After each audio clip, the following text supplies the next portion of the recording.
നമ്മുടെ അസോസിയേഷനിലെ പിന്നിലാവ് എന്ന പരിപാടിയിൽ ഇന്നത്തെ അതിഥിയായി നമുക്ക് ലഭിച്ചിരിക്കുന്നത് ആനക്കല്ലിക്കൽ സുബ്രഹ്മണ്യനാണ്. അദ്ദേഹവുമായി സംസാരിക്കുന്നത് കൃഷ്ണശ്രീ ഭാസ്കരനാണ്. ഹലോ സുബ്രഹ്മണ്യ, പറയൂ. ഇപ്പോൾ ഈ ഇരിക്കുന്ന വീട് ഇവിടെ സ്ഥലം ആദ്യം വാങ്ങിച്ചതാണോ? എങ്ങനെ ഇവിടെ നിങ്ങൾ പൂർവികമായിട്ട് ഇവിടെ ഉണ്ടായത്? ഞങ്ങൾ ശരിക്ക് പറഞ്ഞാൽ ഞങ്ങൾ ഈ നാട്ടുകാരല്ല. എനിക്കറിയില്ല. നമ്മുടെ മുണ്ടക്കോട്ടുരുച്ചി അവിടെയാണ്, ഷൊർണൂർ പോണ വഴി അവിടെയാണ് അത്ര അച്ഛൻ്റെ അച്ഛനൊക്കെ ജനിച്ചിട്ടുള്ളതും അവിടെയാണ് താമസം. പണി സംബന്ധമായിട്ട് അത് ഈ നെല്ലായിന്ന് തിരിയണ ആ വഴിയല്ലേ? നെല്ലായി കൃഷ്ണപ്പടിക്ക് തിരിയുന്ന വഴി. അവിടുന്ന് അച്ഛനും അച്ഛൻ്റെ ഏട്ടനും കൂടി ഇവിടെ പണിക്ക് വേണ്ടി വന്നതാണ്. എന്ത് പണിയാണ്? നാടൻ പണി ആയിട്ട് എടുക്കുമ്പോൾ അങ്ങനെ പിന്നെ പണ്ട് വയനാട്ടിലേക്കൊക്കെ പോയിരുന്നില്ലേ എന്ന പോലെ പോയിട്ട് ഇവിടെ നമ്മുടെ ഈ പെരുമാങ്ങോട് അമ്പലത്തിൻ്റെ അവിടെ ഒരു മല കാണില്ലേ, ഒരു കുന്ന്, എന്താ ഒരു പേര് പറയാം, അതെന്തോ ഒരു പേരുണ്ട്, അത് പേരിക്ക് അത്ര കിട്ടുന്നില്ല. അവിടെ ഒരു കല്ല്, വലിയൊരു ആനക്കല്ലുണ്ട്, വലിയൊരു പാറ. അപ്പോൾ ആ പാറയുടെ ഭാഗത്തായിട്ട് അത്രയും ഒരു ചാള വെച്ച് കെട്ടിയിട്ട് ഇരുന്നത്. അങ്ങനെയാണ് അത്ര ആനക്കല്ല് എന്ന് വീട്ടും പേര് വന്നത്. അങ്ങനെയാണ് പിന്നെ കുറേ കാലം കഴിഞ്ഞിട്ട് പിന്നെ കോട്ടയിലെ രാമകൃഷ്ണ ഗുപ്തൻ്റെ അടുത്ത് നിന്ന് വലിയമ്പലിമംഗലത്തുള്ളത് ഈ സ്ഥലം മുഴുവന് ഇപ്പോൾ ഈ റോട്ടിലുള്ള പീടികൾ കോട്ടയിലെ രാമകൃഷ്ണ ഗുപ്തൻ്റെ. പിന്നെ ഇപ്പോഴുള്ള ശേഖർ മെഡിക്കൽസിൻ്റെ ബിൽഡിങ്ങുകളൊക്കെ അവരുതാണ്. ഈ മറ്റേ ഇപ്പോൾ റോട്ടിലുള്ള ആ കടകളുടെ സ്ഥലം അടക്കം മൊത്തം ഞങ്ങൾക്ക് അവർ തന്നതാണ്. പിന്നെ അതെന്തോ ഒരു പ്രശ്നം കാരണം പകുതി സ്ഥലം അവർക്ക് തന്നെ തിരിച്ചു കൊടുത്തു. അങ്ങനെ ഈ പകുതി സ്ഥലത്താണ് ഞങ്ങൾ ഇപ്പോൾ ഇരിക്കുന്നത്. അപ്പം ഇപ്പോൾ ഈ വീടിൻ്റെ നേരെ പിന്നിൽ ഒരു പഴയ വീടുണ്ടായിരുന്നു. അതിപ്പോൾ ഈ പുതിയ വീട് കെട്ടിയപ്പോൾ അത് പൊളിച്ചു. അപ്പോൾ ജനിച്ചതൊക്കെ ഇവിടെ തന്നെയാണ്. അപ്പോൾ അവിടെ ഇപ്പോൾ നിങ്ങളുടെ ഈ മുണ്ടക്കോട്ടുരുശി എന്ന് പറഞ്ഞ സ്ഥലത്ത് അവിടെ ആരെങ്കിലും അത് അത്ര കാര്യമായിട്ടുള്ള നമുക്ക് വിവരമില്ല. കാരണം വെച്ചാൽ അത് അച്ഛനും അച്ഛൻ്റെ ഏട്ടനൊക്കെ കൂട്ടിയിട്ട് കുറേ കാലം മുമ്പ് അവിടുന്ന് പോകുന്നില്ലേ. പിന്നെ ഇപ്പം ഞങ്ങളിപ്പോൾ ഈ ഇവിടെ ജനിച്ചതിന് ശേഷം പിന്നെ അവരായിട്ടുള്ള യാതൊരു ബന്ധവും ഇല്ലാത്ത കാര്യം. അച്ഛന് ഏകദേശം ഒരു 85 വയസ്സിൻ്റെ മേലുണ്ടാവും. അപ്പം എനിക്ക് 32 വയസ്സായിരുന്നു. 32 വയസ്സാണ്. ഞാൻ 27 വയസ്സിലാണ് കല്യാണം കഴിഞ്ഞത്. കഴിഞ്ഞിട്ടൊരു കുട്ടിയായപ്പോഴാണ് അച്ഛൻ മരിച്ചത്. അന്ന് ഏകദേശം ഇപ്പം ഞാൻ പറഞ്ഞപ്പോൾ ഇതിൽ ഒരു 90 സെൻറ്റ് സ്ഥലം. അതിൻ്റെ 90 സെൻറ്റ് ബാക്കിയുള്ളത് അപ്പുറത്ത് കൊടുക്കുകയും ചെയ്താണ്. അങ്ങനെ ഈ 90 സെൻറ്റ് ഉണ്ടാവും. പിന്നെ ഈ നിങ്ങളുടെ അച്ഛന് എത്ര, നിങ്ങളെ കൂടാതെ എത്ര സഹോദരി സഹോദരന്മാർ? അച്ഛനോ? അല്ല, അച്ഛൻ്റെ മക്കളായിട്ട് 6 പെണ്ണും 2 ആണും. 6 പെണ്ണും. മൂത്തത് അമ്പലപ്പാറയ്ക്ക് കൊടുത്തിട്ടുണ്ട്, നാണി. രണ്ടാമത്തത് ഏട്ടൻ. ഏട്ടൻ ഞാൻ ഇവിടെ ചെറുപ്പത്തിൽ തന്നെ ഇവിടെ ഉള്ളപ്പോൾ ഭാഗം വാങ്ങിയിട്ട് അങ്ങോട്ട് ആ വലിയമ്പലം ഭാഗത്തേക്ക് താമസം മാറ്റി. ഏട്ടനും ഏട്ടനും ആളില്ല. ആൾ മരിച്ചിട്ട് ചുരുങ്ങിയത് 20 കൊല്ലത്തിൻ്റെ മേലെയായിട്ടുണ്ടാവും. ഭാര്യയും ഒരു പെൺകുട്ടിയെ ഉണ്ടായിരുന്നുള്ളൂ. അവരെ കൂട്ടിയിട്ട് ആ വലിയമ്പലം മൂലയിൽ വീടൊക്കെ ആയിട്ട് അവിടെ കൂടി. അതിലിപ്പോൾ ഏട്ടൻ മരിച്ചു, ഏട്ടത്തിയമ്മ മരിച്ചു. ഇപ്പോൾ മകള് മാത്രം വെള്ളക്കാരിത്തടം എന്ന് പറയും, പീച്ചി ഡാമിൻ്റെ അടുത്ത്, അവിടെയാണ് മകള്. ഇപ്പം സ്ഥലം ഉണ്ട് അവിടെ, ഒരു 30 ഏകദേശം 30 സെൻറ്റ് സ്ഥലം ഉണ്ട്. അതിപ്പോൾ വിൽക്കാനായിട്ട് നിൽക്കുകയാണ് അവർ. ചിലപ്പോൾ ആരും ഇല്ലല്ലോ. ഇടയ്ക്ക് വന്നതൊക്കെ ഇപ്പോൾ മകൾ ഇവിടെ ഉണ്ട് തോന്നണു. അവരെ ഏട്ടൻ്റെ മകൾ ഇവിടെ മേലെ ഉണ്ട് തോന്നുന്നു, ഇപ്പോൾ വന്നിട്ടുണ്ട്. പിന്നെ മൂന്നാമത്തെ ആളാണ് കിഴൂർ കൊടുത്തത്, കുഞ്ഞുകുട്ടി. 4-മത്തത് ലക്ഷ്മി, അവൾ മരിച്ചു. അത് അവൾ ജാനകിയും ഏറ്റവും ചെറിയ പെങ്ങളും ലക്ഷ്മിയും കൂടി അവിടെ മുകളിൽ പാണേക്കാട്ട് മരിക്കുന്നതിൻ്റെ അവിടെ താമസിക്കാറുണ്ട്. പിന്നെ 5-മത്തതാണ് 4-മത്തത് കോട്ടപ്പുറം ദേവകി, 5-മത്തത് കല്യാണി, 6ാമത്തത് ജാനകി. ജാനകി. അത് കഴിഞ്ഞ് ഏറ്റവും 8ാമത്തതാണ് ഞാൻ. എട്ടാമത്തെ പുത്രൻ അല്ലേ? ഇപ്പൊ നിങ്ങൾക്ക് എത്ര വയസ്സായി? ഇപ്പം എനിക്ക് 65 വയസ്സായി. 65. നിങ്ങൾ എത്രാമത്തെ വയസ്സിലെ കല്യാണം കഴിഞ്ഞു? ഇപ്പം 27ാമത്തെ വയസ്സിൽ. 27. വൈഫിന്റെ വീട്? വൈഫിൻ്റെ വീട് ഈ മാരായമംഗലം പോണ വഴി തലവുപ്പാറ എന്ന് പറയും. മപ്പാട്ടുകര മാരായമംഗലം പോണ വഴിക്ക് തലവുപ്പാറ എന്ന് പറയും. അവിടുന്ന് കല്യാണം 27, 28 വയസ്സ്, 27, 28-ൻ്റെ ഉള്ളിലാണ് കഴിഞ്ഞത്. നിങ്ങൾ ഈ ആദ്യകാലം എത്ര വരെ പഠിച്ചു? ഞാൻ 7ാം ക്ലാസ് വരെ പഠിച്ചുള്ളൂ. 7ാം ക്ലാസ്. അതിപ്പോൾ എന്തുണ്ടായെന്ന് വെച്ചാൽ ആദ്യം മുതൽക്ക് 5ാം ക്ലാസ് വരെ തോൽക്കാതെയൊക്കെ പഠിച്ചു. 5ാം ക്ലാസ് കഴിഞ്ഞപ്പോഴാണ് നമ്മുടെ SS കുമാർ ഇവിടെ കമ്പനി തുടങ്ങുന്നത്. അന്ന് പഴയ ബിൽഡിങ് ഗോകുലം എന്ന് പറഞ്ഞിട്ടുള്ള ആ ബിൽഡിങ്ങിൽ അന്ന് താമസമൊന്നും ഇവിടെ ആരുമില്ല. അത് മുതലാളിമാരാരും താമസമൊന്നുമില്ല. വീടും ഷെഡും ഷെഡൊന്നുമില്ല, ആ മുറ്റത്ത് വണ്ടികൾ നിർത്തും, അങ്ങനെയായിരുന്നു. അപ്പോൾ അങ്ങനെ ഈ ബസ്സിലെ ആൾക്കാരായിട്ട് ഇങ്ങനെ പരിചയപ്പെട്ടിട്ട് ആ ബസ് കഴുകാനുള്ള വെള്ളം കോരി കൊടുക്കുക, ആ ബസ്സിൻ്റെ ഉള്ളൊക്കെ ഒന്ന് കൂട്ടുക, അങ്ങനെയായിട്ട് ഈ ബസ്സിലെ പണിയുമില്ലാണ്ട് കൂടി ഹരം കൂടി. അപ്പോൾ പിന്നെ സ്കൂളിലേക്ക് പോക്ക് കമ്മിയാണ്. രാവിലെ വീട്ടുകാരിപ്പം അന്നൊന്നും പറയാനില്ല. അച്ഛനും അമ്മയൊക്കെ ദിവസം പണിക്ക് പോകണവരല്ലേ, പിന്നെ പെങ്ങന്മാരൊന്നുമില്ല. പിന്നെ പൈസ എന്നാൽ അതിപ്പോൾ പൈസ ഒക്കെ കിട്ടുന്ന കാര്യമൊക്കെ വളരെ കുറവാണ്. 4 അണ 8 അണ, അല്ല അന്നത്തെ 4 അണ 8 അണയൊക്കെ മതി. അപ്പം അങ്ങനെയുള്ള ഈ കാശ് ഇങ്ങനെ കിട്ടുകയാണ്. ഈ സ്കൂളിൽ പഠിത്തൊന്നും വലിയ രസം തോന്നുന്നില്ല. ഇതിങ്ങനെ കുറേ കാശും കിട്ടുമല്ലോ. പിന്നെ വണ്ടിക്കാരുടെ കണ്ടക്ടർമാർ കൂടെ പോയി ചായ വാങ്ങിത്തരും, എന്തെങ്കിലുമൊക്കെ പലഹാരം വാങ്ങിത്തരും. അതൊന്നും ഇപ്പോൾ ഇവിടെ വീട്ടിൽ വന്നാൽ കിട്ടില്ലല്ലോ. വീട്ടിൽ വല്ല കഞ്ഞിയോ വെള്ളമോ കടയൊക്കെ അല്ലേ. അപ്പം അങ്ങനെ ഈ ബസ്സിൽ പോക്ക് തുടങ്ങി.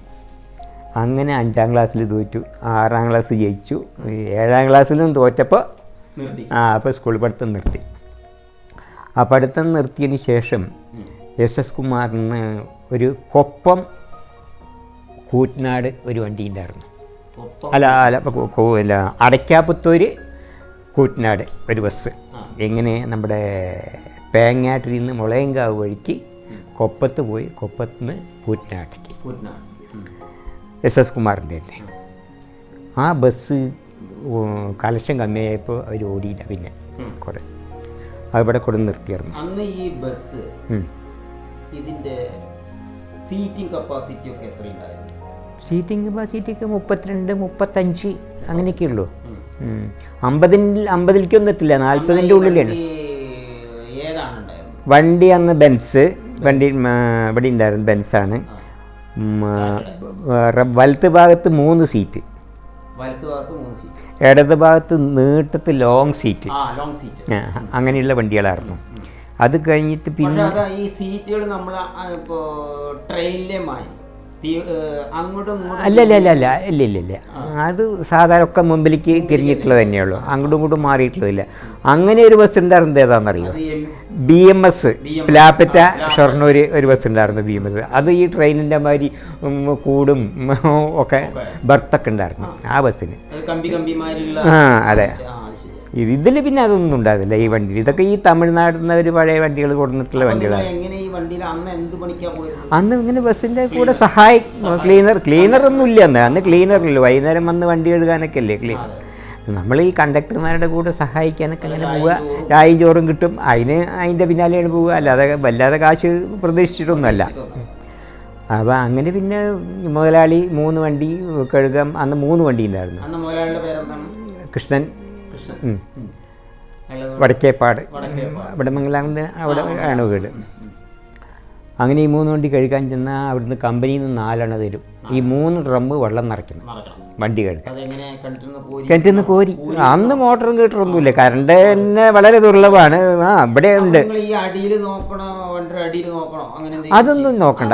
അതൊക്കെ വണ്ടി കഴുകാനുള്ള ക്ലീനർമാർ വേറെ ഉണ്ട്. അവർ കഴുകിക്കോളും, അവർ അടി നോക്കിക്കോളും. നമ്മൾക്ക് ഈ വെള്ളം നിറച്ചു കൊടുക്കുക, ഉള്ളൊന്ന് കൂട്ടുക, അതൊക്കെ തന്നെയുള്ളൂ. രാത്രി വീട്ടിലേക്ക് പോരും. രാത്രി വണ്ടിയിൽ ആ കരത്തിൽ അവിടെ ആ ചില ദിവസങ്ങളിലൊക്കെ അവിടെ കിടക്കും, ചില ദിവസങ്ങളിൽ അന്ന് പിന്നെ തുണക്കാരന് അന്ന് ഈ ബസ്സിൽ കണ്ടക്ടറും ഡ്രൈവറും വീട്ടിലേക്ക് പോക്കുണ്ടോ? ഇല്ല.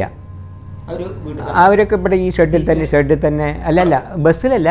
അന്നിപ്പോൾ ഈ മറ്റ് ബസ്സുകളിലൊക്കെ സീറ്റിൽ കിടക്കണമല്ലോ, റൂമൊന്നുമില്ല. ഇവിടെ പിന്നെ അത് കിടക്കാനുള്ള സൗകര്യം ഉണ്ടായിരുന്നു. ആ സൗകര്യം ഉള്ളത് പിന്നെ ഈ പള്ളത്തുകാരുടെ വീടുണ്ടല്ലോ, ഇപ്പോൾ മറ്റേ നമ്മുടെ കൊച്ചു അയാളുടെ ആ വീട്ടിൽ പഴയ വീട് അത് വാടകയ്ക്ക് വാങ്ങിയായിരുന്നു മുതലാളി, ഈ പണിക്കാർക്ക് കിടക്കാൻ വേണ്ടിയിട്ട്. അങ്ങനെ പണിക്കാരൊക്കെ അവിടെ വന്ന് കിടക്കും. ബസ്സിലൊന്നും അന്ന് ഇവിടെ ഈ ബസ്സിലൊന്നും ആരും കിടന്നതല്ല. മറ്റ് ബസ്സുകളിലൊക്കെ കിടത്തം വണ്ടിയിൽ തന്നെയാണ്, അല്ലാതെ അപ്പോൾ വേറെ റൂമും കാര്യങ്ങളൊന്നുമില്ല. ഈ സുരേട്ടാ, പിന്നെ ഈ ബസ്സിലേക്ക് ഇറങ്ങാൻ പിന്നെ എന്താണ് ഈ ലൈസൻസ് എങ്ങനെ കിട്ടി? പിന്നെ നമ്മളെ ഇവിടെ നിന്നുള്ള കാര്യങ്ങളൊന്നും ബസ്സിലേക്ക് ഇറങ്ങാനിപ്പോൾ എന്തുണ്ടായിച്ചാൽ എല്ലാവരും ഇങ്ങനെ അന്യനാട്ടിൽ പോയിട്ട് മദ്രാസിൽ പോയിട്ട് അവിടെ പോയിട്ടും ഇവിടെ പോയിട്ടൊക്കെ പണിയെടുക്കുന്നുണ്ട്, കാശുണ്ടാക്കുന്നുണ്ട് ഇങ്ങനെ വരികയാണല്ലോ. അപ്പോൾ ഈ ബസ് ഇവിടെ വന്ന് നിന്നില്ലേ, വിൽക്കാൻ നിർത്തി. അപ്പോൾ അത് വാങ്ങാൻ വേണ്ടിയിട്ട് ബാംഗ്ലൂരിൽ നിന്ന് 2 ആൾക്കാർ വന്നിരുന്നു, അതൊരു മുതലാളി ബ്രോക്കറും. അപ്പോൾ ഇവർ അന്നൊക്കെ ഈ ബസ്സിൻ്റെ കടലാസൊക്കെ മാറി പെർമിറ്റും RC ഒക്കെ മാറി കിട്ടുന്ന താമസമാണല്ലോ. അന്ന് ഇതേപോലെ കമ്പ്യൂട്ടറും കാര്യങ്ങളൊന്നും ഇല്ല, ഒക്കെ കൈ കൊണ്ട് തന്നെ വേണ്ടേ, പിന്നെ സ്റ്റാഫുകളൊക്കെ കുറവല്ലേ. അപ്പോൾ ഇത് വണ്ടി ട്രാൻസ്ഫറായി കിട്ടാൻ 1 മാസമായി. അപ്പോൾ ഇയാൾ മുതലാളി എന്ത് ചെയ്തു, ഈ ബാംഗ്ലൂർ പോയിട്ട് വരട്ടെ. പിന്നെ ഈ ലൈസൻസ് എത്രാമത്തെ വയസ്സിലാണ് കിട്ടുക? 18 വയസ്സ്. അതാണ് 18 വയസ്സുണ്ട്. അപ്പോൾ ഈ ലൈസൻസ് നിങ്ങൾ ആദ്യം ലൈറ്റ് എടുത്തു? അല്ലല്ല, അത് അന്ന് കർണാടകയിൽ നിന്നാണ് ഞാൻ ലൈസൻസ് എടുത്ത്, ബാംഗ്ലൂരിൽ നിന്നാണ് ലൈസൻസ് എടുത്ത് എല്ലാം. അതെ, അങ്ങനെ വെച്ചാൽ അത് അന്ന് അങ്ങനെയുള്ളൊരു പരിപാടി ഉണ്ടായിരുന്നു. നമ്മൾ വലിയ വാഹനം, ഹെവി വാഹനം ഓടിച്ച് കാണിച്ചു കൊടുത്താൽ ലൈറ്റ് മുതൽക്കുണ്ട് ഹെവി, മീഡിയം എല്ലാം ഒന്നിച്ചിട്ട് കിട്ടും. ബാഡ്ജ് പിന്നെ നമ്മൾ 10-20 ദിവസം കഴിഞ്ഞിട്ടല്ലേ ബാഡ്ജ് കിട്ടുള്ളൂ. അന്ന് ഇപ്പോൾ അന്നൊന്നും ലൈസൻസിനൊന്നും ഇത്ര വലിയ പ്രശ്നങ്ങളൊന്നുമില്ല, ഈ ജാതി ടെസ്റ്റുകൾ കാര്യങ്ങളൊന്നുമില്ല. ഞാനിപ്പോൾ ലൈസൻസ് എടുത്തെന്ന് വെച്ചാൽ ഒരു പ്രാവശ്യം ഇങ്ങനെ ആ double road, Bangalore double road കൂടെ ഇങ്ങനെ പോകും. അവിടെ ആ ഡെക്കൻ മോട്ടോർ ഡ്രൈവിംഗ് സ്കൂളിൻ്റെ ബോർഡ് കണ്ടു.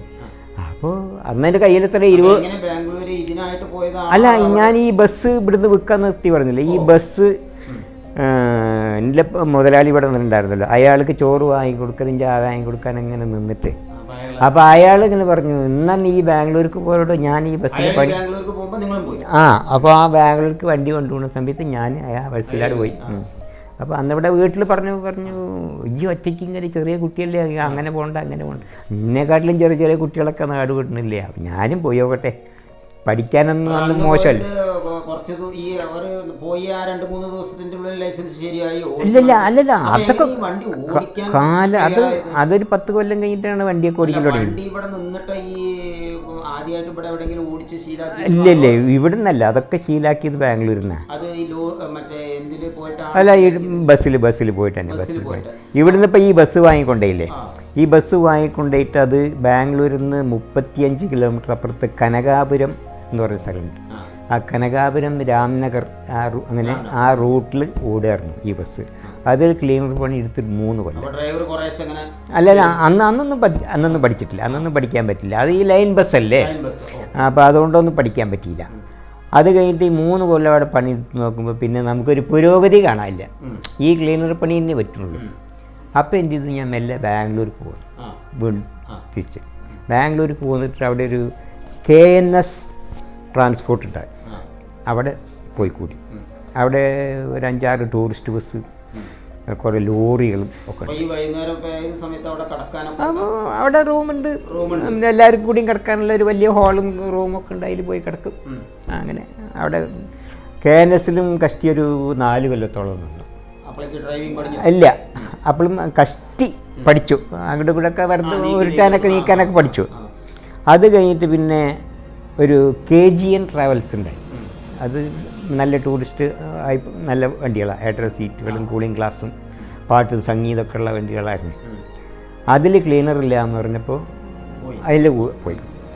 അതിൽ പോയപ്പോൾ അതിലൊരു ഡ്രൈവർ, ഒരു മുഹമ്മദ് ഇബ്രാഹിം എന്നുള്ള ഒരു ഡ്രൈവറാണ്, നല്ല തടിച്ചിട്ട് നല്ലൊരു മനുഷ്യനാണ്. അയാൾ ഇടയ്ക്ക് ഇതേപോലെ ഇങ്ങനെ വണ്ടി ഓടിക്കാൻ തരും. വണ്ടി ഓടിക്കാനൊക്കെ പഠിഞ്ഞു എന്ന് കണ്ടപ്പോൾ അന്ന് ലൈസൻസ് ഒന്നും ആയിട്ടില്ല. അപ്പോഴും ഞാൻ വണ്ടി ഓടിച്ചു. ഇയാൾ വണ്ടി നമുക്ക് ഫ്രീ ആയിട്ട് വണ്ടി ഫ്രീ ആയിട്ട് തരുകയും ചെയ്യും എപ്പോഴും. ആ വണ്ടി അന്ന് നല്ല നല്ല ട്രിപ്പുകളാണ് കിട്ടുക. ഒക്കെ 15 ദിവസം 20 ദിവസം 2 മാസം അങ്ങനെ കന്യാകുമാരി മുതൽക്ക് കാശ്മീർ വരെ പോയി. അന്നൊന്നും ഈ ലൈസൻസ് ഇല്ല. ഈ പോണ സമയത്ത് നിങ്ങൾക്ക് എന്തെങ്കിലും ഇങ്ങനെ മറക്കാൻ പറ്റാത്ത അങ്ങനെ നമുക്ക് പഴണ്ടത്തെ ആ ഓർമ്മ പുതുക്കാൻ വേണ്ടി അങ്ങനെ കാര്യമായിട്ടുള്ളതൊന്നുമില്ല.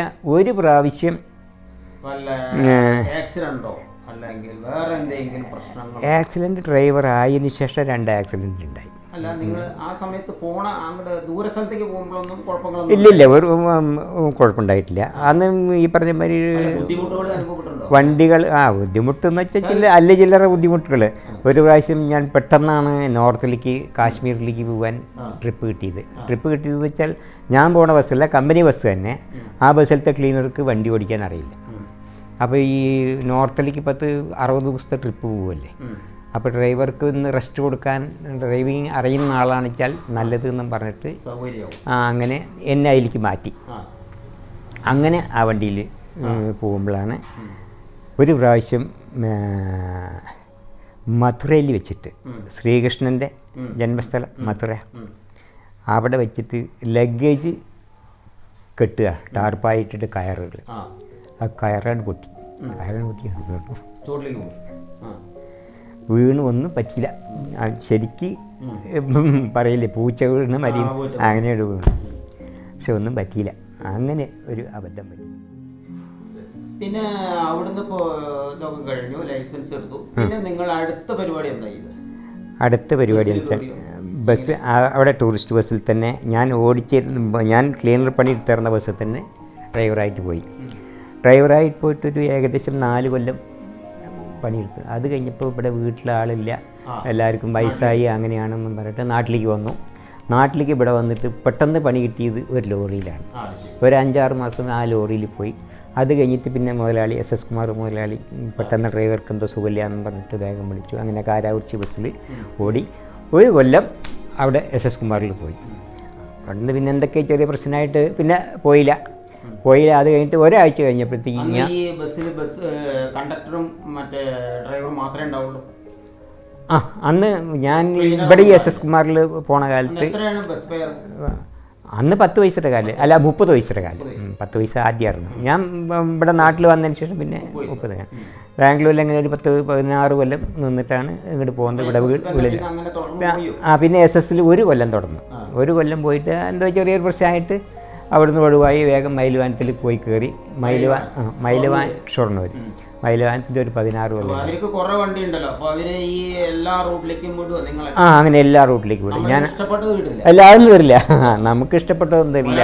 അവരുടേതായ കാര്യത്തിൽ അവർ പറയും, മാനേജർ പറയും, അതിൽ പോകും. അങ്ങനെ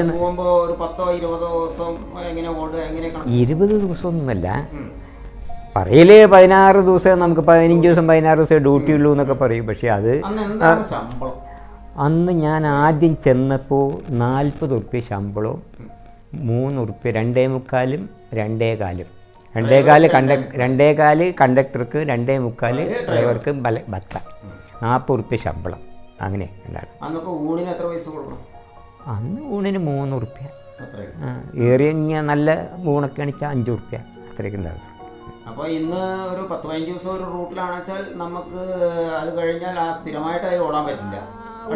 അതല്ല, നമ്മൾ ലീവ് ചോദിച്ചാൽ നമ്മൾ ലീവ് തന്നു. അപ്പോൾ നമ്മൾ ഇറങ്ങി. പിന്നെ 4-5 ദിവസം കഴിഞ്ഞിട്ട് ഏകദേശം 15-16 കൊല്ലം ഓടി. 16 കൊല്ലം ഓടിയിട്ട് മുതലാളിമാർ പാർട്ടീഷൻ കഴിഞ്ഞപ്പോൾ ഏറ്റവും ചെറിയ മകന് കൊടുത്തു.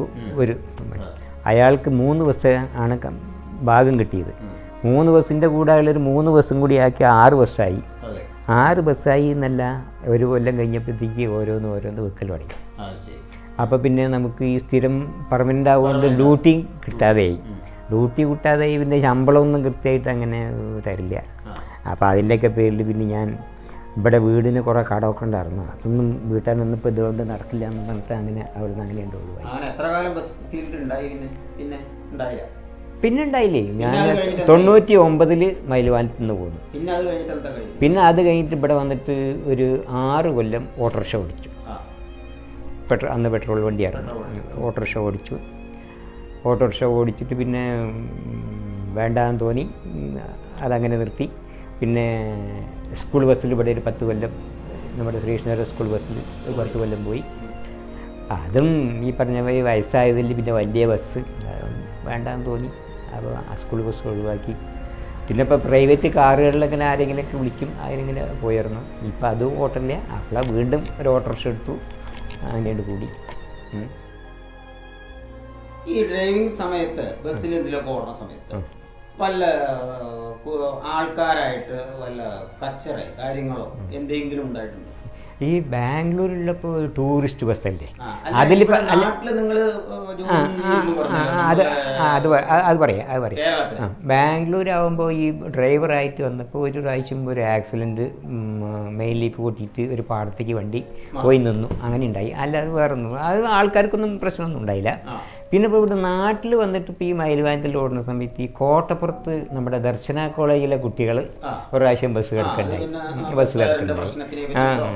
അതെന്താ കുട്ടികളെ കയറ്റിയില്ലാന്നോ അങ്ങനെ എന്തോ പറഞ്ഞിട്ട്, അതൊക്കെ പിന്നെ ഈ അന്നൊരു പഴയ ഒരു നമ്പ്യാർ കണ്ടക്ടർ ഉണ്ടായിരുന്നു, ആളെ കൂടി പറഞ്ഞൊക്കെ അതങ്ങനെ ഒഴിവാക്കി. പിന്നെ ആക്സിഡൻറ്റ് ഉണ്ടായി. ആലനെല്ലൂർ വെച്ചിട്ട് ഒരു ആക്സിഡൻറ്റ് ഉണ്ടായി. അതൊരു ടാക്സി കാർ വന്ന് നമ്മുടെ വണ്ടിയിലേക്ക് ശരിക്കും മുമ്പിൽ വന്നിട്ട് തട്ടുണ്ടായി. അപകടം. അതിൽ ഒരു മാഷുണ്ടായിരുന്നു. ആ മാഷ് മരിച്ചു. മാഷുടെ ഗ്ലാസ്സിൽ തല കൊണ്ടിട്ട്, കഴുത്തിൽ ആ ഗ്ലാസ് കൊണ്ടിട്ട് മാഷ് മരിച്ചു. അത് സ്പോട്ടിൽ മരിച്ചു.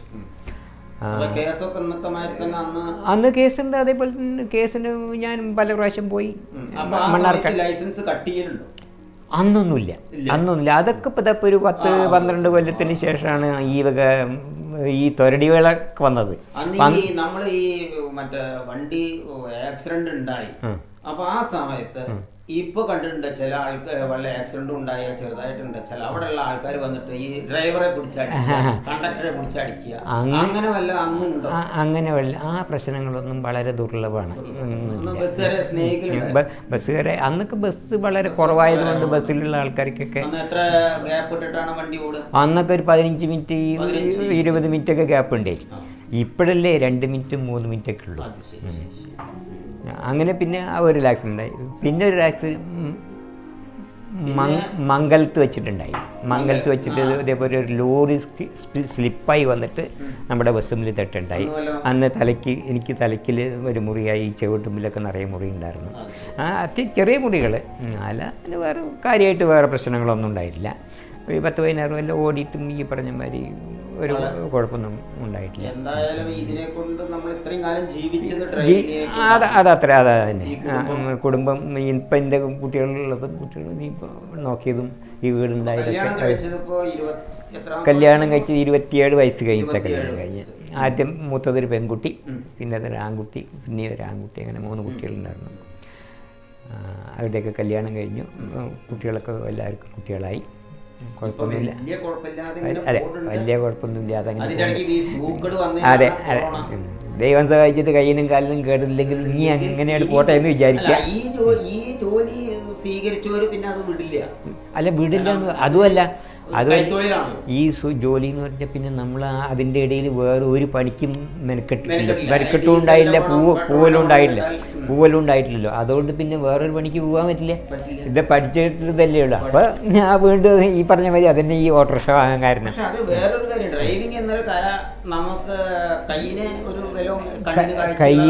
അതെ കയ്യിന് കൊണ്ട് നടക്കുകയും ചെയ്യാം. പക്ഷെ ഡ്രൈവിങ് ഇപ്പോൾ ഞാനിപ്പോൾ ഏകദേശം ഒരു 40 കൊല്ലത്തിലധികമായി വണ്ടികൾ വാഹനങ്ങൾ ഓടിക്കുന്നുണ്ട്. ഇനിയും ഞാൻ പഠിച്ചിട്ടില്ല മുഴുവൻ ഡ്രൈവിങ്. അപ്പോൾ ഇപ്പോൾ വരുന്ന കാറുകളൊക്കെ നോക്കിയിട്ടുണ്ടെങ്കിൽ നമ്മളത്തെ ഒന്നുമല്ല. ഈ ബസ്സിൽ ഈ 2-3 ഐറ്റംസ് ഇപ്പൊ ലൈലന്റ് മാത്രം ബെൻസ് അങ്ങനെയുള്ളൂ. പണ്ട് ഈ ഫർഗോ ഉണ്ടായിരുന്നു, ഫോർഡ് പറഞ്ഞൊരു വണ്ടി, ബെഡ്ഫോർഡ്. ഞാനുള്ളപ്പോൾ ബെഡ്ഫോർഡ് വണ്ടി ലോറികളുണ്ടായിരുന്നു, ബസ്സുകളുണ്ടായിരുന്നില്ല. അത് സ്ഥാനത്ത് ഫർഗോ ബസ്സുകളുണ്ടായിരുന്നു. മയിൽവാനത്തിൽ തന്നെ ഒരു നമ്മുടെ രാജകുമാർ ഉണ്ടായിരുന്നു. ആ രാജകുമാറിൻ്റെ അതേപോലത്തെ വണ്ടികൾ ഒരു 10-12 ഉണ്ടാവും. നമ്മളിപ്പോ ഈ ബെൻസ് ലൈലൻഡ് ഇപ്പോ ഉള്ള വണ്ടി അധികം ഒരു 90% ലൈലൻഡ് ആണ്. അതെ. ഇപ്പോ നമ്മള് പണ്ട് കാലത്ത് നിങ്ങളിലേക്ക് ഓടുന്ന സമയത്ത് ഈ ഫർഗോ ബെഡ്ഫോർഡ് അപ്പൊ അതിന്റെ ബോണറ്റ് ഒക്കെ എങ്ങനെ എടുത്ത് വെക്കുക, നമ്മളിങ്ങനെ എടുത്തിട്ട് അവിടെ കൊണ്ടുവരും. എന്നിട്ട് ഡീസൽ പൈപ്പ് എന്തെങ്കിലും കൂട്ടിച്ചേർക്കുക ഓട്ടിക്കുക എന്തെങ്കിലും ഒക്കെ ചെയ്ത് അതേപോലെ അതിങ്ങനെ പുറത്ത് വെക്കും. പിന്നെ ഗീറാടൊക്കെ എന്റെ ഉണ്ടായിരുന്ന വെച്ചാൽ ഒരു വളഞ്ഞ ഒരു അതിനെ തട്ടി ഇങ്ങോട്ട് അങ്ങനെയല്ലേ ഉണ്ടായിരുന്നു. അതെ അതെ. അത് അന്ന് അതിൻ്റെ ഡ്രൈവിംഗ് സീറ്റ് മുമ്പിലും ഗിയർ ബോക്സും എൻജിനൊക്കെ കുറെ പിന്നിലും അന്നത്തെ കാലത്തെ വണ്ടികൾ. അപ്പോൾ അതുകൊണ്ട് നമ്മൾ ആ ഗിയറാടൊക്കെ അത്ര വലിപ്പം വരും, നീട്ടുണ്ടാവും. പക്ഷെ ഇന്നത്തെ വണ്ടിയുള്ള മാതിരി ഇതിന് ബ്രേക്ക് കമ്മിയാവും. അതെ അതെ. അന്ന് ഹൈഡ്രോളിക് ബ്രേക്കാണ്, ഓയിൽ മാത്രമേ ഉള്ളൂ, എയറില്ല, വാക്വം എന്ന് പറഞ്ഞ സംഭവം ഇല്ല. ഇപ്പോഴുള്ളതിന് ഓയിലില്ല, വെറും എയർ മാത്രമാണ്. അപ്പോൾ അതെന്താണെന്നറിയോ, വെറുതെ വിരലുകൊണ്ട് വെക്കുന്നതിന് മുമ്പ് ആ ചവിട്ടിന് മുമ്പ് നിൽക്കും. അന്ന് വെറും ഈ ഓയിലിൻ്റെ പ്രഷറാണ്. സ്പീഡ് നല്ലോണം കിട്ടും, പക്ഷേ അതിനനുസരിച്ചിട്ടുള്ള ബ്രേക്ക് ഉണ്ടാവില്ല ഈ സാധനം. ഈ ഫർഗോ എന്ന് പറഞ്ഞിട്ട്, റോക്കറ്റ് ഫർഗോ എന്ന് പറഞ്ഞിട്ടാണ് ഈ അവസാനം വന്നത്. പഴയ ഫർഗോ ഉണ്ടായിരുന്നത് സാധാ പാർക്കിങ്സിൻ്റെ എഞ്ചിനാണ്. 354 ആണ് ഈ പവർ ബ്രേക്കായിട്ട് വന്നത്, പവർ നല്ല ഹൈ പവറായിട്ട് വന്നത്. പക്ഷേ അതിന് എൻജിനിൽ പവറുണ്ട്, നല്ല സ്പീഡും ഉണ്ട്, പക്ഷേ ബ്രേക്ക് ഉണ്ടാവില്ല. അത് ഈ ഹൈഡ്രോളിക് ബ്രേക്ക് ആയത്. ഇതിൻ്റെയൊക്കെ ഈ ഇന്നത്തെ ലൈലൻഡിൻ്റെ ഗിയർ ബോക്സിൻ്റെയും സ്പെയർ പാർട്സിൻ്റെയും ഈ ഗുണം ലൈഫ് കിട്ടുന്നത് ഇപ്പോൾ ഈ ലൈലൻഡ് മാത്രമേ. മറ്റതൊക്കെ പണിയെടുത്താലും കാണില്ല. അപ്പം നമ്മളൊരു ലൈലൻഡിന് ഒരു 50,000 ചിലവാക്കിയിട്ട് പണിയെടുത്തിട്ടുണ്ടെങ്കിൽ വർഷങ്ങളുണ്ട്. അതേ സ്ഥാനത്ത് ഈ 50,000 ബെൻസിന് ചിലവാക്കിയാൽ വർഷങ്ങളെല്ലാം 6 മാസത്തേക്ക് കഴിയും. അങ്ങനെയാണ്. അപ്പോൾ ലൈഫ് ലോങ് എന്ന് പറയുന്നത് ഈ ലൈലൻഡ് തന്നെ ഉള്ളൂ. പിന്നെ വണ്ടി സൗകര്യം കമ്മിയാവുകൊണ്ട് ആൾക്കാർ പിന്നെ നമ്മളെ ഇന്ന് പിന്നെ വണ്ടി അങ്ങനെയല്ല. അന്ന് വണ്ടി സൗകര്യം എന്ന് പറഞ്ഞാൽ അന്ന് ഈ ലൈലൻഡ് ഇല്ലല്ലോ, ബെൻസ് മാത്രമല്ലേ ഉള്ളൂ, 1210 മാത്രമേ ഉള്ളൂ, അതല്ലേ ഉള്ളൂ. അപ്പോൾ പിന്നെയാണല്ലോ ഈ ലൈലൻഡ് വന്നപ്പോൾ പിന്നെ എല്ലാവരും ലൈലൻഡാക്കി. അപ്പോൾ ഈ ഞങ്ങള് ഒരു ബസ് എടുത്തിരുന്നു, മറ്റേ കോഴിശ്ശേരി അച്യുതരന്റെ മകന്റെ അവിടുന്ന് ഒരു ബസ്. ആ സമയത്ത് ഞങ്ങൾക്ക് ഡ്രൈവർ ഇല്ലാണ്ട് എന്റെ അച്ഛൻ നിങ്ങളെ വിളിക്കലുണ്ടായി. ഒരു ഷിഫ്റ്റ് ഒരു 4 ദിവസം ഓടിയുണ്ടായി. അന്ന് എങ്ങനെയാ വെച്ചാൽ നിങ്ങൾ വന്ന് ഓടി, അന്ന് എന്തോ ആര്യമ്പാവ് വെച്ചിട്ട് എന്തോ നമ്മൾ അതിന്റെ എന്തോ കേട് വരികയായിരുന്നു. അപ്പൊ ഞാനന്ന് അത്ര നിങ്ങളുടെ അത്ര ഒന്നും ആയിട്ടില്ല. അപ്പൊ അതുകൊണ്ട് എനിക്ക് അതിനെ പറ്റിയിട്ട് എന്താണെന്ന് അന്ന് രണ്ടാമത്തെ വണ്ടിയാണിത്. എന്നുവെച്ചാൽ ആ വണ്ടി കഴിഞ്ഞാൽ പിന്നെ ഉള്ളത് ABT ഉള്ളൂ. അത് കഴിഞ്ഞാൽ പിന്നെ മണ്ണാർക്കാട് നിന്ന് പിന്നെ ഒറ്റപ്പാലത്തേക്ക് ബസ്സില്ല. അപ്പോൾ ഇത് കോളേജ് കുട്ടികൾ കണ്ടമാനുണ്ടാവും, കയറുകയും ചെയ്തു. കയറി അവിടുന്ന് വണ്ടി വലിക്കാതെ ആയപ്പോൾ ഗിയർ മാറ്റിയപ്പോൾ ജോയിൻറ്റ് പൊട്ടി. എന്നിട്ട് ആ കുട്ടികൾ മുഴുവനെ തിരുവാഴിയോട് ചെർപ്പശ്ശേരി വരെ നടന്ന് പോന്ന, വേറെ വണ്ടിയില്ലല്ലോ. അങ്ങനെയൊരു ഇതുണ്ടായില്ല. അന്ന് പറയുക വണ്ടി കേടുന്നപ്പോൾ പറയും. ഇന്നിപ്പോൾ അതല്ല, ഇന്നിപ്പോൾ 2 മിനിറ്റിനും 3 മിനിറ്റിനൊക്കെ ബസ്സായതുകൊണ്ട് ആൾക്കാർക്ക് എന്ത് വേണമെങ്കിലും പറയാമെന്നുള്ളതായി. ഇപ്പോഴത്തെ ജനറേഷൻ, ഇപ്പോഴത്തെ തലമുറ അങ്ങനെയാണല്ലോ. അപ്പോൾ പിന്നെ അങ്ങനെ പറയും. അന്നൊന്നും ഈ വണ്ടി അന്ന് ഏത് വണ്ടിക്കാണ് സെൽഫ് ഉണ്ടായിരുന്നത്, സ്റ്റാർട്ടായിരുന്നത്. എല്ലാ വണ്ടിയും സ്റ്റാൻഡിൽ കൂടെ നിർത്തി ഓഫാക്കിയിട്ടുണ്ടാവും. വണ്ടി പള്ളി പോകാൻ നേരത്തെ കണ്ടക്ടറും ഡ്രൈവറും പറയും ഒന്ന് തള്ളു എന്ന് പറഞ്ഞാൽ വണ്ടിയിൽ നിന്ന് ആൾക്കാർ ഇറങ്ങി വന്ന് തള്ളിയായിരുന്നു. ഇപ്പം ആരാ തള്ളു? ഇപ്പം തള്ളാൻ പറഞ്ഞിട്ടുണ്ടെങ്കിൽ ആൾക്കാർ ഇറങ്ങും, അടുത്ത ബസ്സിലാണ് കയറും.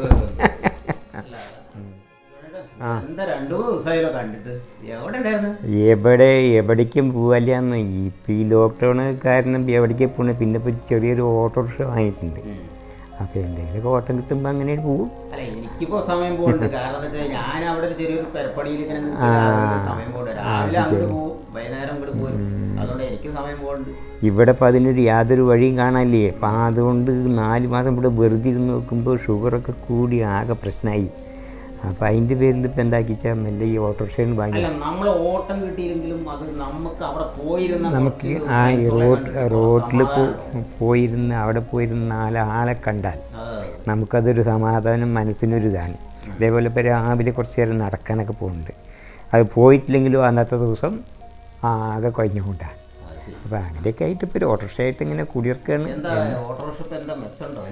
എന്താ 100, 150, 200 ഒരു ബസ് വാങ്ങിയ ഒരു മുതലാളിയെക്കാട്ടിലും 100 പേരാ. കാരണം എന്തറിയോ, എന്തെങ്കിലും 10 ഉറുപ്പ്യ ഉണ്ടെങ്കിൽ നമുക്കത് എടുക്കുകയും ചെയ്യാം, നമുക്ക് കിട്ടുകയും ചെയ്യും. ചീത്ത കേൾക്കണ്ട, ഒന്നും കേൾക്കണ്ട. അതൊക്കെ തന്നെയുള്ളൂ മെച്ചം. അല്ല, ബസ് മുതലാളിമാരുടെ കാര്യമൊക്കെ പറഞ്ഞപ്പോൾ വരെ മതിയാണ്.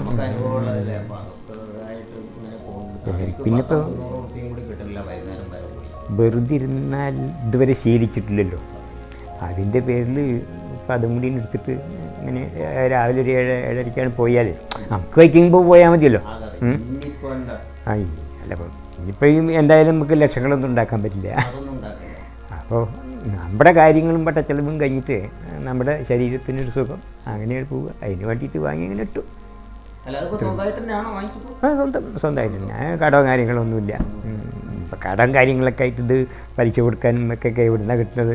ദിവസം ഈ 150 സെക്കൻഡ് ഹാൻഡ് പുതിയ വണ്ടിയുടെ മാതിരിയാണ്. അത് നല്ല പണിയൊക്കെ എടുത്തിട്ടുള്ള വണ്ടിയാണ്. അപ്പോൾ ഇവിടെ ശ്രീകൃഷ്ണപുരത്തുണ്ടായിരുന്നു തന്നെ നമ്മുടെ മഠത്തിൽ ഒരു ഹരി എന്ന് പറഞ്ഞിട്ടൊരാൾ. അല്ലല്ല, ഇവിടെ ഈ വലിമീനകത്ത് ചെയ്യുന്നിടത്താണ് അവൻ. ഈ കാവിൽ കച്ചവടമൊക്കെ ചെയ്യുന്നുണ്ട്. 2013. അതിന് 70 ഉറുപ്പ്യ കൊടുത്തു. കൂടി ഒരു 80 ഉറുപ്പ്യായി. ഇപ്പോൾ പിന്നെ പഴയ വണ്ടിയാണെന്ന് പറഞ്ഞിട്ട് കാര്യമില്ല. ഇപ്പോൾ വണ്ടി മുഴുവനെ പണിയൊക്കെ എടുത്തന്നു. പിന്നെ ഇപ്പോൾ നമ്മൾ തന്നെയല്ലേ കൊണ്ടു നടക്കുന്നത്. അതിൻ്റെ പേരിൽ അതാണ് അങ്ങനെയോട് വാങ്ങി.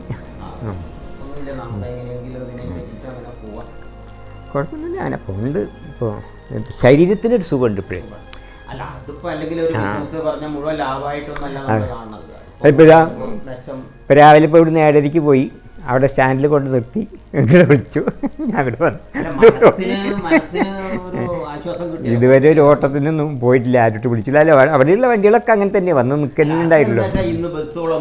ഇന്ന് അതെ. പിന്നെ പൊതുവെ ഇപ്പോൾ വയസ്സായിരുന്നു, 60 വയസ്സ് കഴിഞ്ഞവരൊന്നും പുറത്തേക്ക് തന്നെ ഇറങ്ങണില്ലല്ലോ. പിന്നെ ഞായറാഴ്ച ദിവസങ്ങളിൽ പിറന്നാളും അമ്പലങ്ങളിൽ പോവുക, കാവിൽ പോവുക, അവിടെ പോവുക, ഇവിടെ പോവുക, കല്യാണം, കാതുകുത്ത്, ഇതൊന്നും ഇല്ലല്ലോ. അപ്പോൾ പിന്നെ ആരാ പുറത്തിറങ്ങുന്നത്? പിന്നെ ഇപ്പം ഈ ബസ്സുകൾ ഓടാൻ തുടങ്ങിയപ്പോഴാണ് ഇപ്പോൾ കുറച്ച് മെച്ചം. എന്താ പറയുക, ആരെങ്കിലും ഒരാൾ വരും. അതാണ്, അതുമാണ്. ഓട്ടമൊക്കെ മോശമാണ്, പക്ഷേ ഈ ഒരു സൗകര്യത്തിന് വേണ്ടിയിട്ട് അങ്ങനെയുണ്ട് വാങ്ങിയിട്ടൊന്നും മാത്രം.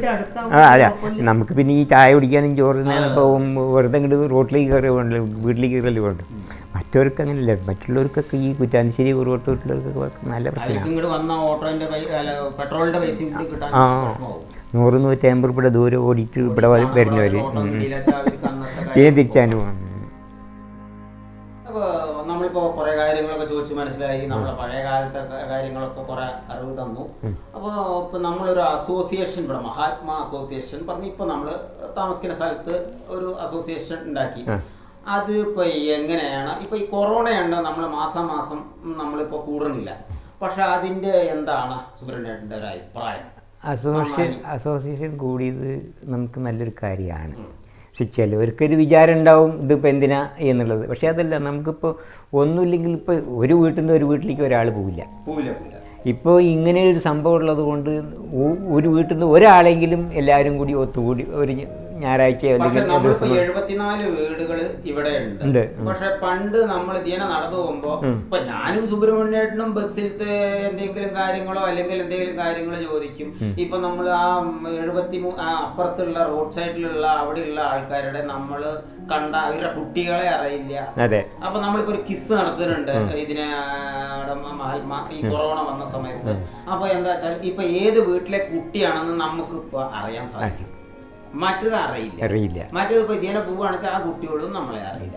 ഇപ്പൊ അങ്ങനെയല്ല, ഈ അസോസിയേഷന്റെ പരിധിയിലുള്ളതാവുകൊണ്ട് ആ കുട്ടികളും നമ്മളെ അറിയും. വയസ്സായ നമ്മളെ അറിയും, നേരെ മറിച്ച് മറ്റത് പരസ്പരം അങ്ങോട്ട് അറിയും. ഇല്ലല്ലോ, നമ്മൾ അങ്ങോട്ടും ഇങ്ങോട്ടും ഒന്നും തിരിഞ്ഞു നോക്കണില്ലല്ലോ. ഒരു ഇതെന്താ വെച്ചാൽ നമ്മളിപ്പോ ഒരു അസോസിയേഷൻ ഉണ്ടാക്കിയത് നമുക്കൊരു അത്യാപത്വം. അപ്പൊ എന്തെങ്കിലും കാര്യങ്ങൾ അങ്ങടും ഇങ്ങടും ഒരാളെ കൊണ്ട് ഉപകാരമോ അല്ലെങ്കിൽ എന്തെങ്കിലും വേറെ വല്ല ഉപകാരമോ നമ്മളെ കൊണ്ട് കഴിയണത് ചെയ്യാം. എൻ്റെ അഭിപ്രായം ഇത് നല്ലൊരു സംരംഭമാണ്. നല്ലത് തന്നെയാണ്. 99% അതുണ്ടാവണല്ലോ. എന്തിനാണ് തുടങ്ങണത്? പക്ഷെ അതിനോട് ഞാൻ യോജിക്കുന്നില്ല. എൻ്റെ അഭിപ്രായം ഇതൊരു അസോസിയേഷൻ. എനിക്കും അഭിപ്രായം ഉള്ളത് അത് തന്നെയാണ്. അത് ഈ കൊറോണ വരെ കാരണം നമ്മൾക്ക് ഇപ്പോൾ ഒന്ന് മാസത്തിലൊരു ഇത് കൂടാനോ എല്ലാവരെയും ഒന്ന് കണ്ടു ഇതാവാനോ പറ്റണില്ല. ഇപ്പൊ ഈ ഫോണിൽ കൂടെ നമ്മൾ അല്ല, അതെന്തായാലും നമ്മളെ ഇത് ഇനി മുന്നോട്ട് പോകണമെന്നാണ് എനിക്ക് പറയാനുള്ളത്. അത്ര തന്നെയാണ്, മുന്നോട്ട് പോകുക തന്നെ വേണം. വെച്ചാൽ അതിപ്പോൾ മുന്നോട്ട് പോകണം എന്നുള്ളത് തന്നെയാണ് എൻ്റെ അഭിപ്രായം. അത് തന്നെയാണ്.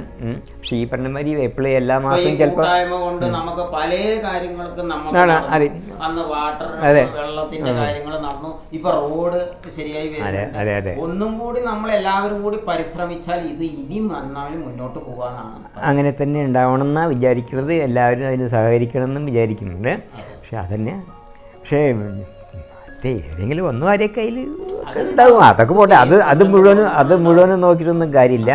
എന്തായാലും ഈ കൂട്ടായ്മ എന്നുള്ളത് അതങ്ങനെ തുടർന്ന് പോകണം തന്നെയാണ്. ഇപ്പം പിന്നെ ഈ കൊറോണ ആയത് കാരണം ഇപ്പം നമുക്കൊന്നിനും പറ്റുന്നില്ല. അത് പറ്റാൻ തുടങ്ങി, എല്ലാവരും ജനങ്ങൾ പുറത്തേക്ക് ഇറങ്ങാൻ തുടങ്ങിയാൽ വീണ്ടും നമുക്കത് കൂടണം.